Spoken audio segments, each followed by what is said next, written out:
Assalamualaikum warahmatullahi wabarakatuh. Salam sejahtera bagi kita semua. Perkenalkan, nama saya Riti Umaya dari kelas 11 IPA 2. Di sini saya akan mempresentasikan materi sejarah tentang pembentukan pemerintahan militer. Pada tahun 1942, timbul pemikiran dari markas besar tentara Jepang untuk melibatkan penduduk dalam kemiliteran. Pemerintah Jepang di Indonesia kemudian membentuk pemerintahan militer. Di seluruh kepulauan Indonesia bekas Hindia Belanda itu, wilayahnya dibagi menjadi 3 wilayah pemerintahan militer, yaitu yang pertama, pemerintahan militer Angkatan Darat, yaitu Tentara ke-25 atau Tommy Shudan. Untuk Sumatera, pusatnya di Bukit Tinggi. Yang kedua, pemerintahan militer Angkatan Darat, yaitu Tentara ke-16 atau Asamu Shudan. Untuk Jawa dan Madura, pusatnya di Jakarta. Yang ketiga, pemerintahan militer Angkatan Laut, yaitu Armada Selatan kedua untuk daerah Kalimantan, Sulawesi, dan Maluku. Pusatnya di Makassar. Pulau Jawa yang merupakan pusat pemerintahan yang sangat penting pada waktu itu masih diberlakukan pemerintahan sementara. Hal ini berdasarkan Osamu Seirei atau undang-undang yang dikeluarkan Panglima Tentara ke-16. Di dalam undang-undang tersebut berisi ketentuan-ketentuan sebagai berikut. Yang pertama, jabatan Gubernur Jenderal pada masa Hindia Belanda dihapuskan dan segala kekuasaan yang dahulu dipegangnya diambil alih oleh Panglima Tentara Jepang di Jawa. Yang kedua, para pejabat pemerintah sipil beserta pegawainya di masa Hindia Belanda tetap diakui kedudukannya, asalkan memiliki kesetiaan terhadap tentara pendudukan Jepang.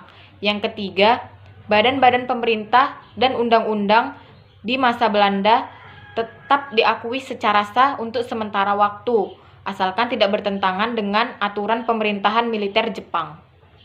Adapun susunan pemerintahan militer Jepang adalah sebagai berikut. Yang pertama, Gun Shirekan atau Panglima Tentara, yang kemudian disebut dengan Seiko Shikikan atau Panglima Tertinggi sebagai pucuk pimpinan. Panglima Tentara pertama yang dijabat oleh Jenderal Hitoshi Imamura. Yang kedua, Gun Seikan atau Kepala Pemerintahan Militer yang dirangkap oleh Kepala Staf. Kepala Staf yang pertama adalah Mayor Jenderal Seizaburo Okazaki. Pusat pemerintahan militer ini disebut dengan Gun Seikanbu.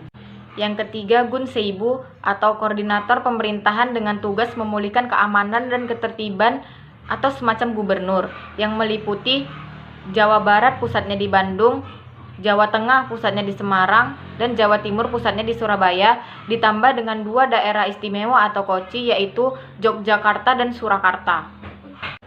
Di dalam pemerintahan itu, Jepang juga membentuk kesatuan kompetai atau polisi militer. Di samping susunan pemerintahan itu, ditetapkan juga lagu kebangsaan yang hanya boleh diperdengarkan adalah Kimigayo. Padahal, sebelum Jepang datang ke Indonesia, lagu kebangsaan Indonesia Raya sudah sering diperdengarkan di Radio Tokyo. Pada awal pendudukan ini, secara kultural Jepang juga mulai melakukan perubahan-perubahan. Misalnya, untuk petunjuk waktu harus digunakan tarikh Sumera atau tarikh Jepang untuk menggantikan tarikh Masehi. Waktu itu tahun 1942 Masehi sama dengan tahun 2602 Sumera. Setiap tahun mulai dari tahun 1942, rakyat Indonesia harus merayakan Hari Raya Tenjo Setsu atau hari lahirnya Kaisar Hirohito. Dalam bidang politik, Jepang juga melakukan kebijakan dengan melarang penggunaan bahasa Belanda dan mewajibkan penggunaan bahasa Jepang. Demikianlah presentasi yang dapat saya sampaikan. Lebih dan kurang saya mohon maaf. Assalamualaikum warahmatullahi wabarakatuh.